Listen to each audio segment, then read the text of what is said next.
Hello everyone, সকলোকে আৰু এটা নতুন ভিডিঅ'ত মই তোমালোকৰ সুজিত দাদাই স্বাগতম জনালো। পোনপ্ৰথমে কৈ থওঁ চেনেলটো এবাৰ সাবস্ক্ৰাইব কৰি দিয়া। বহুত কষ্ট কৰি ভিডিঅ'বিলাক বনাই থকা হয়, তো সাবস্ক্ৰাইব কৰি দিলে মোৰো ভাল লাগে। আজি এই ভিডিঅ'টোত মই আলোচনা কৰিব গৈ আছো তোমালোকে আগন্তুক মেট্ৰিক পৰীক্ষাৰ বাবে সমাজ বিজ্ঞান বিষয়টো কেনেদৰে পঢ়িব লাগে, সোশ্যাল সায়েন্স। মই ভিডিঅ'টো কিয় বনাই আছো কাৰণ মই নিজে মেট্ৰিকত আজিৰ পৰা 10 বছৰ আগতে 2015 চনত 96% পাবলৈ সক্ষম হৈছিলো আৰু সমাজ বিজ্ঞান বিষয়ত 97 মাৰ্কছ পাইছিলো। আৰু মই পঢ়োৱা বহুত ষ্টুডেণ্টে যোৱা 3-4 বছৰত ভাল ৰিজাল্ট কৰি ওলাই গৈছে আৰু সমাজ বিজ্ঞানতো 100 মাৰ্কছ পোৱাও ষ্টুডেণ্ট আছে মই গাইড কৰা প্লাছ বহুতে টপাৰ মই প্ৰডিউস কৰিছো মানে মই গাইড কৰিছো মই পঢ়োৱা নাই কিন্তু ইনডাইৰেক্টলি মই গাইড কৰিছো গতিকে আমি সমাজ বিজ্ঞান কেনেকৈ পঢ়িব লাগে ভিডিঅ'টোত মই আলোচনা কৰিবলৈ গৈ আছো আৰু চেনেলটো এবাৰ সাবস্ক্ৰাইব কৰি দিবা যোৱা বছৰ সমাজ বিজ্ঞান পেপাৰখন যদি তুমি চোৱা যোৱা বছৰ তোমালোকৰ দাদা বাইদেউহঁতক খুদিবা ম্যাক্সিমাম ষ্টুডেণ্টে সমাজ বিজ্ঞান পৰীক্ষা দি আহি খান দিছে কিয় জানানে পেপাৰখন বহুত টান আহিছে বুলি কৈছে কিন্তু মই কেজনমান ষ্টুডেণ্টৰ ইন্টাৰভিউ কৰা আছে টপাৰ সিৰিজ তাত চাবা সিহঁতে কিন্তু 90 প্লাস পাইছে সমাজ বিজ্ঞানত মই সিহঁতক খুদিলো তোমালোকে কেনেকৈ পালা তেতিয়া সিহঁতে কৈছিলে আমি কিতাপখন থৰলি পঢ়িছো আমি অকল কোৱেশ্চন এনসাৰত ফোকাস কৰা নাই আমি অকল নোটস মুখস্থ কৰা নাই আমি অকল এমসিকিউ প্ৰেক্টিস কৰা নাই আমি পাঠটো পঢ়িছো আৰু হেতু কাৰণে যেনেকৈ প্ৰশ্ন নাহক সিহঁতে কৰি আহিবলৈ সক্ষম হৈছিল সিলেবাসৰ ভিতৰতে আহিব খালি কোৱেশ্চন টান দিব পাৰে তুমি যদি পাঠটো ভালদৰে পঢ়া তুমি সব কোৱেশ্চন কৰি আহিব পাৰিবা গতিকে সদায় প্ৰথম কথা গম পালা পাঠটোত বেছি ইম্পৰ্টেন্স দিব লাগিব এমসিকিউতকে বেছি পাঠটোত বেছি ইম্পৰ্টেন্স দিয়া সোশ্যাল সায়েন্স কেনেকৈ পঢ়িব লাগে মই যদি কওঁ তোমালোকক সোশ্যাল সায়েন্সত 4টা পাৰ্ট থাকে এটা হল হিষ্ট্ৰী এটা হল জিওগ্ৰাফি এটা হল পলিটি এটা হল ইকনমিক্স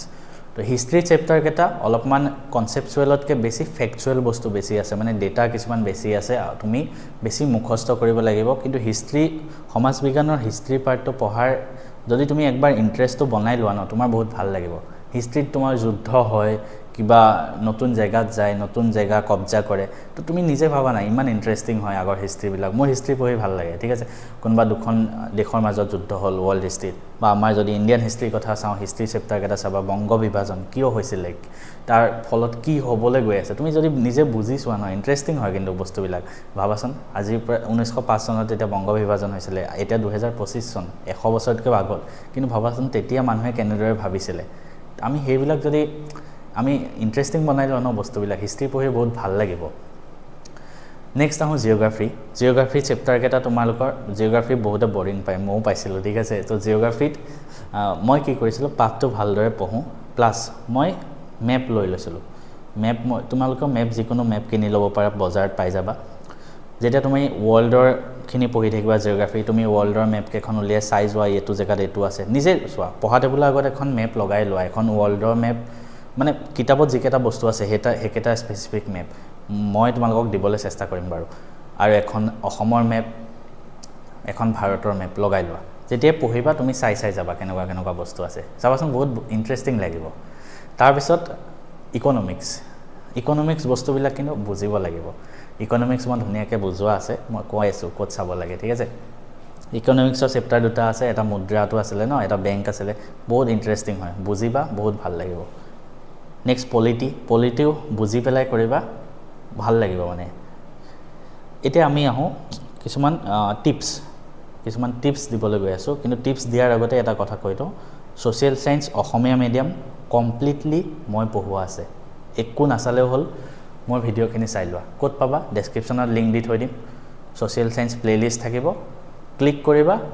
গুটেখিনি ভিডিঅ' সিৰিয়ালি পাই যাবা প্ৰত্যেক চেপ্টাৰ আৰম্ভণিৰ পৰা লাষ্টলৈকে এটা চেপ্টাৰ মই বাদ দিয়া নাই মই অকল পাঠটো পঢ়াইছো কিন্তু মই কোৱেশ্চন এনসাৰ লিখোৱা নাই কিয় জানা তুমি যদি পাঠটো পঢ়ি যোৱা তুমি কোৱেশ্চন এনসাৰ জিয়ে নাহে সব কৰিব পাৰিবা মই আৰম্ভণিতে কৈছিলো যোৱাবাৰ ইমান পেপাৰ টান আহাৰ পিছতো যিসকল টপাৰৰ লগত মই কথা পাতিছো তেওঁলোকে 90 প্লাস মাৰ্কছ পাইছে কিয় কাৰণ পাঠটো ভালদৰে পঢ়িছে সিহঁতে মোৰ গাইডেন্স ফলো কৰিছিলে তোমালোকেও কৰা চাবা বছৰটো শেষত তোমালোকে ৰিজাল্টটো পাবা গুটে ভিডিঅ'খিনি ভালকে একবাৰ চোৱা হয় মই বুজাব ইমান নোৱাৰিব পাৰো কিন্তু মই যিখিনি কথা কৈছো ভিডিঅ'টোত 100% কামত আহিব তো তুমি গুটে ভিডিঅ'খিনি একবাৰ চাই দিবা তোমাৰ যোনটো পাঠ পঢ়া তুমি ভিডিঅ'খিনি চাই দিবা এটা কেনেকৈ পঢ়িব লাগে মই কৈ আছো চোৱা সোশ্যাল সায়েন্স পঢ়িবৰ কাৰণে তুমি ফাৰ্স্ট মেইন বুকখন উলিওৱা তাৰ লগতে মোবাইলটো উলিয়াই প্ৰথম সোশ্যাল সায়েন্স মেইন বুকখন পঢ়াৰ আগতে তুমি কেনেকৈ কৰিবা চোৱা কৰিবা কৈছো প্ৰথম তুমি সোশ্যাল সায়েন্স পঢ়িব বহিলা এটা চেপ্টাৰ ধৰা আজি পঢ়িবা তুমি প্ৰথম মোৰ ভিডিওটো চাবা চেপ্টাৰটোৰ 1 ঘণ্টা ধৰা ভিডিও তুমি 45 মিনিটছত খতম কৰিবা 1.5 স্পীডত চাই অকল ভিডিওটো চাবা কতো একো লিখিব নালাগে ঠিক আছে ভিডিওটো চাই চাই গৈ থাকা কিতাবো পঢ়িব নালাগে তাৰ পিছত ভিডিওটো খতম হল তুমি কিতাপখন মেলা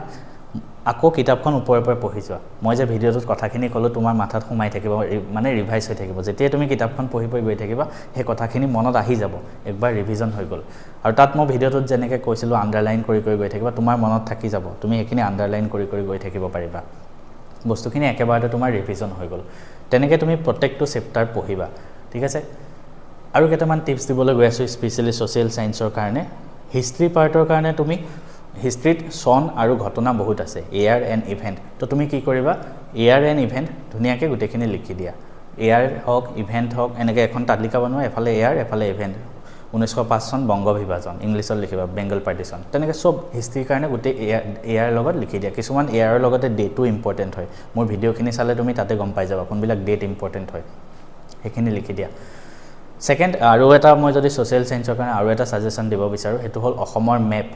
মেপ সোশ্যাল সায়েন্সত প্ৰত্যেক বছৰে আহে গতিকে অসমৰ মেপখন প্ৰথম কথা আঁকিবলৈ চেষ্টা কৰা যিমান পাৰি আঁকিব চেষ্টা কৰা নিট এণ্ড ক্লিন এনেকুৱা নহয় কি তুমি একদম চিত্ৰকৰ হ'ব লাগিব পুৰা পাৰফেক্ট হ'ব লাগিব ময়ো ভালদৰে ছবি আঁকিব নাজানো মইতো 97 পাইছিলো তাকো 10 বছৰ আগতে খালি নিট এণ্ড ক্লিন হয় আউটলাইনটো ভালকে বনাবা চাৰি সীমাটো ভালকে দিবা পূব পশ্চিম উত্তৰ দক্ষিণ লিখিবা তলত অসমৰ দুই সাইডে কি আছে তলত কি আছে দুইফালে কি আছে লিখিবা মাজত ব্ৰহ্মপুত্ৰ নদীখন ভালকে দিবা এখিনি হল আকাৰ টেকনিক তাৰ পিছত তুমি কোৱেশ্চন বেংকখন উলিওৱা যত 10-15 বছৰ যিমান বিলাক কোৱেশ্চন আহিছে মেপৰ পৰা প্ৰত্যেকটো বস্তু তাত বহাবলৈ চেষ্টা কৰা মোৰ মেপৰ ভিডিও আছে হেতু চাই লব পাৰিবা তো মেপখন তেনেকৈ কমপ্লিট কৰা নেক্সট আৰু কিছুমান ইম্পৰ্টেন্ট টপিক আছে সোশ্যাল সায়েন্সৰ যিখিনি তুমি নোটছ বনাব লাগিব সৰু সৰু ফাইল বনাই সৰু সৰু বহিত লিখিবা যেনেকৈ প্ৰথম হল জিওগ্ৰাফি কিছুমান ইম্পৰ্টেন্ট ক্যাপিটেল কান্ট্ৰি আছে ইম্পৰ্টেন্ট দেশ আৰু ৰাজধানী আছে সেইখিনি মই লিষ্ট তোমালোকক দি দিম বাৰু সেইখিনি তোমালোকে এখন বহিত ধুনিয়াকৈ লিখি ৰাখা নিজেও যদি বনাইছা ইম্পৰ্টেন্ট ক্যাপিটেল কান্ট্ৰিখিনি লিখা সেকেন্ড লিখিবা তোমালোকে কিছুমান ইম্পৰ্টেন্ট অৰ্গানাইজেচন আৰু তাৰ হেডকোৱাৰ্টাৰ আছে সেইখিনি তোমালোকে ধুনিয়াকৈ লিখি ৰাখা তাৰ পৰা আহিব আৰু এটা বহুতবাৰ আহে এমসিকিউ মানে এখন দেশৰ এখন মানে ৰাজ্যৰ কি নৃত্য আৰু কোনখন ৰাজ্যত মানে ডান্স ফ্ৰম আৰু সেই ডান্সটো কোনখন ষ্টেটত আছে হেনেকুৱা এখন লিষ্ট আছে হেখন তোমালোকে নিজে বনাই লোৱা এখিনি তোমালোকে জিওগ্ৰাফি পাৰ্টত পাবা ঠিক তেনেকৈ হিষ্ট্ৰীত মই অলৰেডি কলো এআৰ আৰু ইভেন্টৰ বনোৱা এইবিলাক বস্তু বনাই লোৱা আৰু কিছুমান লিষ্ট আছে মই তোমালোকক ধুনিয়াকৈ প্ৰভাইড কৰি দিম একো চিন্তা কৰিব নালাগে এনেকৈ পঢ়ি যোৱা তোমালোকৰ ভাব চাবা বছৰটোৰ শেষত বহুত ভাল হ'ব মই যেনেকৈ কৈছো হেনেকৈ কৰি যোৱা মই তোমালোকক গাইডেন্স দিবলৈ আছোৱে এতিয়া আমি সোশ্যাল সায়েন্সৰ নোটছ কেনেকৈ লিখিব লাগে সদায় মনত ৰাখিবা সোশ্যাল সায়েন্সৰ নোটছ পইণ্ট ওয়াইজ লিখিব লাগে তাৰ মানে কি তাৰ মানে পইণ্ট ওয়াইজ মানে তুমি এটা দুটা লাইনত লিখি থৈ আহিলে নহব পইণ্টটো এটা দুটা শব্দৰ নহয় পইণ্টটো এটা হেডিং দিব পাৰা তাৰপিছত দুই তিনিটা লাইন লিখি দিবা এটা পইণ্টত আৰু গুটেকেটা লিখিবা আৰু এটা কথা কৈ থওঁ ধৰা সোশ্যাল সায়েন্সত এনেকুৱা এটা কোৱেশ্চন আহিল যে 1857 ৰিভল্টটো কিয় ফেইলাৰ হৈছিল 1857 চনৰ বিদ্ৰোহৰ বিফলতাৰ কাৰণ কমন কোৱেশ্চন হয় কিতাপত ধৰা 10টা পইণ্ট আছে পৰীক্ষাত আহিল 5 নম্বৰ বহু ষ্টুডেন্টে 5টা পইণ্ট লিখি আহিব তাক হয়তো ফুল মাৰ্কস নিদিব পাৰে তুমি কি কৰিবা কিতাপত যিমান কেটা পইণ্ট আছে গুটেকেটা লিখিবা লাগিলে সৰু সৰুকে লিখা এটা পইণ্টত দুটা লাইনকে লিখা কিন্তু কিতাপত যিমান পইণ্ট আছে গুটেখিনি লিখিবা তেতিয়াহে ফুল মাৰ্কস পোৱাৰ চান্স বেছি থাকে আৰু এইবিলাক টেকনিক টপাৰে ইউজ কৰে মনত ৰাখিবা ঠিক তেনেকৈ সব বস্তুৱে পইণ্ট ওয়াইজ লিখিবলৈ চেষ্টা কৰিবা কিতাপত লাগিলে পইণ্টত নাইয়ে তথাপিও নিজে পইণ্ট বনাই লিখিবলৈ চেষ্টা কৰিবা আৰু এটা খুব খবৰ কৈ থওঁ গুড নিউজ সোশ্যাল সায়েন্সৰ কাৰণে মই কোৱেশ্চন এনসাৰ দি আছো পিডিএফ হ'ব কাৰণ মই যেহেতু চেপ্টাৰছত পঢ়াই দিলো এটা কোৱেশ্চন এনসাৰ বাকি আছে হেতু এটা কোৰ্স অতি সোনকালে আহি আছে কমপ্লিট পাই যাবা পিডিএফ কোৰ্সটো আগতে লঞ্চ কৰা নাই পিডিএফ খিনি বনাই লওঁ তাৰপিছত কোৰ্স লঞ্চ কৰি দিম একেবাৰে কম পইচা এটা লম ধৰা 100 रुपीस মান লম সব মই দি দিম তাতে প্ৰত্যেকটো চেপ্টাৰ ওয়াইজ কোৱেশ্চন এনসাৰ থাকিব এখিনি তোমালোকে কৰিব পাৰিবা কোৱেশ্চন বেংকখন গুটাই লোৱা আৰু কোৱেশ্চন বেংকৰ পৰা প্ৰিভিয়াস ইয়াৰ যিমান কোৱেশ্চন আহিছিলে সব প্ৰেক্টিস কৰা আৰু সোশ্যাল সায়েন্সত বেছিকৈ কিন্তু এমসিকিউ আহিব সবেই জানা গতিকে এমসিকিউৰ কাৰণে প্ৰত্যেকটো পইণ্ট পাথৰ ইম্পৰ্টেন্ট হয় গতিকে প্ৰত্যেকটো পইণ্ট আমি ভালদৰে পঢ়িব লাগিব সোশ্যাল সায়েন্সৰ এমসিকিউ মই মক টেষ্ট আনিম সোশ্যাল সায়েন্সৰ এমসিকিউৰ বাবে হেখিনিও চাব পাৰিবা তোমালোকক সাজেশন দিছো কোৱেশ্চন বেংক গুটাই লোৱা তাত যিমান এমসিকিউ আছে কৰা প্লাস এখন এমসিকিউ বেংক গুটাব পাৰা তাতো কিছুমান এমসিকিউ পাবা সোশ্যাল সায়েন্সৰ কাৰণে হেখিনিও চোৱা আৰম্ভ কৰি দিয়া ইমানখিনি আছিল ভিডিওটোত কাৰোবাৰ যদি কিবা ডাউট থাকে মোক কমেণ্ট কৰিবা, মই তোমালোকক গাইড কৰিবলৈ এনি টাইম আছোঁ। কিবা যদি ভিডিঅ' লাগে মোক ক'বা, মই তোমালোকক সদায় সহায় কৰি যাম এজন দাদা হিচাপে। সকলোকে আকৌ এবাৰ নমস্কাৰ। ক্লাছ 10ৰ যিসকলে এবাৰ ভিডিঅ'টো চাই আছে, ক্লাছ 10ত যোনে পাইছা তেওঁলোকৰ বাবে ভাল খবৰ। আমি বস্তুত থাকিব আপোনালোকৰ মেথছ, ছায়েন্সটো বৰ্তমান ৰখা হৈছে 699 প্লাছ GST, চব মিলাই 738 ৰুপিজ এটা ছাবজেক্টত গোটেই বছৰটোৰ কাৰণে। কাৰোবাৰ যি ডাউট আছে মই কৈ দিছোঁ আজি, গোটেই বছৰটোৰ কাৰণে এটা ছাবজেক্টত মাত্ৰ 730 টকা দিলেই হ'ল। মনত আহিব পাৰে এই বেটছটো আমি কিয় জইন কৰিব লাগে। মেথছ পঢ়াম, মই মেথছত মেট্ৰিকত 100 পাইছিলোঁ, হাই ছেকেণ্ডেৰীত 99 পাইছিলোঁ, JEE and NDA ক্ৰেক কৰিছিলোঁ ফাৰ্ষ্ট এটেম্পটত। মোৰ টিচিং ষ্টাইল তোমালোকেও চাই আহিছা, যোৱা 5 বছৰ ধৰি মই পঢ়াই আছোঁ আৰু যোৱা 5 বছৰ ধৰি মই যিখিনি পঢ়াইছোঁ মেথছ এণ্ড ফিজিক্স হাব আমাৰ চেনেলটো অসমৰ ভিতৰত number 1 most trusted channel for board exam হয়। তাৰসকলে কোৰ্চটো ল'ব, তেওঁলোকৰ কাৰণে 1-to-1 মেণ্টৰশ্বিপ থাকিব, য'ত আমি বেলেগ বেলেগ টপাৰ ষ্টুডেণ্টৰ লগত তোমালোকক কথা পাতাই দিম, কেনেকৈ লিখিব লাগে গোটেইবোৰ তেওঁলোকেও তোমালোকক মাজে মাজে গাইড কৰি থাকিব, বেলেগ বেলেগ ষ্টুডেণ্ট আহি। এই গোটেইখিনি তুমি এটা ছাবজেক্টত 730 দিলেই হ'ল গোটেই বছৰটোৰ কাৰণে পাৰ ছাবজেক্ট হা। আৰু ছেকেণ্ড কথা, এই যোনটো কোৰ্চ হ'ব ইয়াত তোমালোকে পাবা মক টেষ্ট। মক টেষ্ট মানে PDF নহয়, তোমালোকে পৰীক্ষা দিব গ'লে আহিব 45 মাৰ্কছ। তো এই 45 মাৰ্কছ তোমালোকে কেনেকৈ কৰিবা তাৰ কাৰণে আমি তোমালোকক গাইডেঞ্চ দিম। তাৰ উপৰি গাইডেঞ্চ চবেই দিব পাৰে, আমাৰ এপত পাবা তোমালোকে মক টেষ্ট। মক টেষ্ট মানে কি, ওপৰত টাইম চলি থাকিব, 1 ঘণ্টা সময় তুমি 45 কৰিব লাগিব। প্ৰত্যেকৰ ৰিজাল্ট মই এনালাইচিছ কৰিম, প্ৰত্যেককে মই কুৱেশ্যন এনচাৰ লিখিব দিম, চব মই এনালাইচিছ কৰিম, ক'ত ভুল হয়। মেথছত মই নিজে 100 পাইছিলোঁ, তোমালোককো বিশ্বাস কৰা এবাৰ। মই তোমালোকক এইটো গেৰেণ্টি দিছোঁ যে সেই কোৰ্চটো লোৱাৰ পিছত কোনেও পস্তাব নালাগে। অলৰেডি বহুতে জইন কৰিলে, আমি ক্লাছ আৰম্ভ কৰিব গৈ আছোঁ। জইন কৰিবৰ কাৰণে তোমালোকে ডেছক্ৰিপশ্যনত লিংক এটা পাই যাবা গোটেই ছাবজেক্টৰ, সেনেকৈও কৰিব পাৰা। বা নিজে যদি কৰিব বিচাৰা মেথছ এণ্ড ফিজিক্স হাব এপটো ডাউনলোড কৰা, তাত গৈ তোমালোকে